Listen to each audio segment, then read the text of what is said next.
Jou daaglikse CLF inspirasie. God beskerm.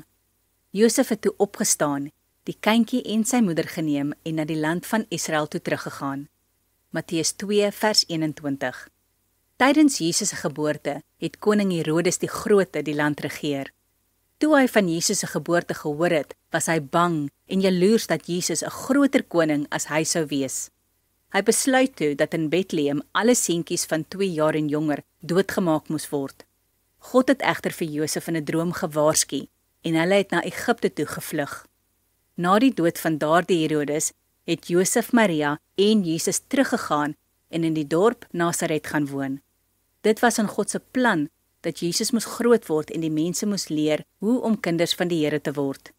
Soos God vir Jesus beskerm het, so beskerm hy ons ook elke dag.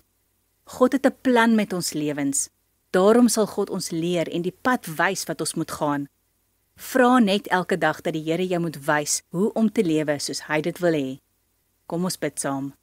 Here, dankie dat U 'n plan vir my lewe het. Beskerm vir my waar ek ook al mag gaan. Amen.